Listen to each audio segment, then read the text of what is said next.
तीन दामाद की सास कि कावेरी जी अपनी तीनों बेटियों ईशा, मोहिनी और सुहाना की शादी तीन घर जमाई लड़कों के साथ करवा देती है। उन्हें लगता है कि ये लड़के शायद घर का कामकाज संभाल लेंगे, लेकिन उनके तीनों घर जमाई बहुत आलसी थे। वो नौकरी भी नहीं करते थे और बाहर का काम भी नहीं। कावेरी जी ने अपनी बेटियों से कहा कि वो प्रेगनेंसी का बहाना बनाकर अपने पतियों को सबक सिखाए। अब सुनिए आगे। मम्मी, आपने जैसा कहा था हमने वैसा ही किया, लेकिन देखिए ना, विवेक का हाल तो वैसा का वैसा ही है। घर में ना सुबह का नाश्ता बनता है और ना खाना। नौकरी पर जाने की बात करूं तो खाने को दौड़ते हैं मुझे। हाँ मम्मी, मैंने भी सुमित को कितनी बार कहा कि अगर नौकरी नहीं करनी तो कोई छोटी सी दुकान ही खोल लो। घर का खर्चा कैसे चलेगा? देखो दोपहर के 12 बजने आए और जनाब अभी तक सो रहे हैं। हाँ मम्मी, ईशा और सुहाना ठीक कहती हैं। अविनाश का भी यही हाल है। जब मैंने अपनी प्रेगनेंसी के बारे में कहा तो मुझसे कहने लगा, अरे दूसरी लड़कियां तो 9 महीने तक नौकरी करती है, बस डिलीवरी के टाइम छुट्टी लेती है। मोहिनी, तुम भी नौकरी करो। अब मुझे कहाँ नौकरी मिलेगी? मम्मी बताओ, अब मैं क्या करूँ? हे भगवान, क्या सोचकर घर जमाई दामाद लाई थी मैं कि मेरी बेटियां मेरे पास रहेंगी और खुश रहेंगी। लेकिन इन आलसी दामादों ने तो हमारी जिंदगी को भी प्रॉब्लम में डाल दिया है। मैं तो कहती हूँ मम्मी, हम लोग वापस अपनी जॉब पर जाना शुरू कर देते हैं। बता देते हैं इन लोगों को कि हमने प्रेगनेंसी का बहाना किया है। नहीं नहीं बेटा, ऐसी गलती भी मत करना। अगर तुमने ऐसा किया तो इन तीनों की आदत और ख़राब हो जाएगी। अरे आज नहीं तो कल कभी तो तुम प्रेग्नेंट होगी, तब वापस यही प्रॉब्लम आएगी। तब क्या करोगी तुम तीनों? हाँ मम्मी, आपकी बात तो बिल्कुल सही है। इन लोगों को तो सुधारना ही पड़ेगा। लेकिन कैसे? अपने बच्चों के आने की खबर सुनकर भी इन लोगों पर कोई असर नहीं हो रहा। पैसे कमाने के लिए घर से बाहर निकलना ही नहीं चाहते ये तीनों। अब मेरे दिमाग में एक प्लान आया है। तुम तीनों चिंता मत करो, उन तीनों को बुलाओ, फिर मैं बात करती हूँ। थोड़ी देर बाद कावेरी जी अपने तीनों दामादों को सामने बुलाकर अपनी बात कहना शुरू करती हैं। अविनाश, सुमित और विवेक, देखो बेटा, मैं ना तुम तीनों से बड़ा प्यार करती हूँ, इसीलिए तो तुम्हें घर जमाई बना कर रखा है मैंने। अरे मम्मी जी, सीधे सीधे कहिए ना, क्या बात है? प्यार तो हम भी आपको बहुत करते हैं। अरे मम्मी जी, आपकी इज्जत भी बहुत करते हैं। अरे भाई, आपके जैसी सास और कमाने वाली बीवी सबको मिलती है क्या? हाँ मम्मी, विवेक और सुमित ठीक कह रहे हैं। आपकी बेटी से शादी करके मेरी तो ज़िंदगी ही अच्छी हो गई है। जानती हूँ मैं, और ये भी जानती हूँ कि तुम तीनों अपनी अपनी बीवियों से बहुत प्यार करते हो। बेटा, बात ऐसी है कि हमारे कुल गुरु ने कहा है कि प्रेग्नेंट होने के बाद मेरी तीनों बेटियां शुरू के 4 महीने हमारे गांव में जाकर रहेगी, जहां मेरे चाचा जी रहते हैं। अरे लेकिन क्यों मम्मी, गांव में जाकर रहने की क्या ज़रूरत है इन तीनों को? वो क्या है ना बेटा, हमारे परिवार को एक श्राप है। अगर मेरी बेटियों ने यहाँ पर बच्चा पैदा करने की कोशिश की तो उनके बच्चों को कुछ भी हो सकता है। इसलिए अब से लेकर 4 महीने पूरे होने तक इन्हें गांव वाले घर में रहना पड़ेगा। हाँ, तो इसमें प्रॉब्लम क्या है मम्मी जी? हम भी वहाँ जाकर रहेंगे, पिकनिक मनाएंगे। अरे भाई, बीवी जहाँ हम भी वहाँ। हाँ यार, आइडिया तो बहुत अच्छा है। शहर की ज़िंदगी में रह रहकर परेशान हो चुके हैं, अब कुछ दिन गांव में बिताएंगे। तुम लोग समझने की कोशिश क्यों नहीं करते?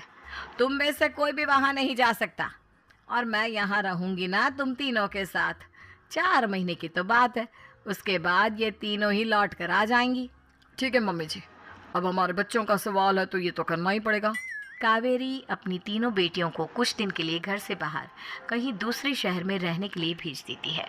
कुछ दिनों के बाद, अरे मम्मी जी, बहुत दिन से पिज्ज़ा नहीं खाया, मंगवाइए ना। क्या बताऊं बेटा, पहले तो बेटियां खर्चा दे देती थी क्योंकि उनकी नौकरी थी, लेकिन अब तो मेरे पास पैसे ही नहीं बचे। थोड़े बहुत पैसे हैं जो बच्चों की डिलीवरी में काम आएंगे। लेकिन मम्मी जी, आपकी बेटियों को वापस आने में तो अभी बहुत वक्त बाकी है। वही सोच सोच कर परेशान हो रही हूँ। सोच रही हूँ कल से दूध भी बंद करवा देती हूँ। अब दूध वाले को देने के लिए पैसे भी तो नहीं है ना। अरे नहीं नहीं मम्मी जी, अगर दूध भी बंद करवा दोगी तो मुझे चाय कहाँ से मिलेगी? और चाय के बिना मैं तो मर ही जाऊँगा। क्या करूं बेटा, इसके अलावा हमारे पास कोई ऑप्शन नहीं है। मेरे पास पैसे ही नहीं बचे।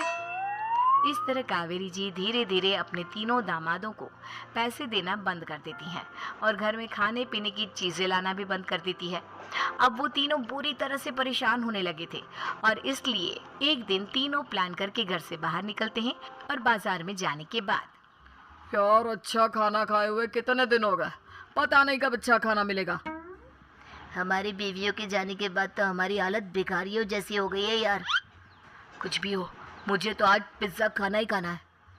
जेब में 1 रुपया नहीं है और पिज्जा खाएगा, कहाँ से आएंगे पैसे? अरे देख वहाँ सामने बोर्ड पर क्या लिखा हुआ है, कंप्यूटर पर काम करने के लिए एक आदमी की आवश्यकता है। भाई मैं तो जा रहा हूँ, काम करूँगा और शाम तक पैसे लाकर आराम से पिज्ज़ा खाऊंगा। जा जा, तुझे कोई काम नहीं देने वाला, हम तो घर जा रहे हैं। चल भाई सुमित। सुमित और अविनाश वहाँ से चले जाते हैं और विवेक उस कंप्यूटर शॉप पर सारा दिन काम करके 5,000 रुपये कमा कर घर लौट कर आता है और अपने खाने के लिए अच्छी अच्छी चीज़ें भी लेकर आता है। ये देखकर विवेक और सुमित के दिल में भी कुछ पैसे कमाने की इच्छा जागती है। अरे सुबह सुबह कहाँ चल दिए तुम? मम्मी जी एक बहुत अच्छी जगह मिली है, कंप्यूटर पर काम करने के 5,000 मिले थे कल मुझे। अगर रोज़ काम करूँगा तो पूरे 40,000 की तनख्वाह। अरे वाह, ये तो बहुत अच्छी बात है दामाद जी, आपको जाना ही चाहिए। सुमित और अविनाश विवेक को इस तरह तरक्की करते देखकर परेशान हो जाते हैं और वो दोनों भी काम की तलाश में निकल पड़ते हैं।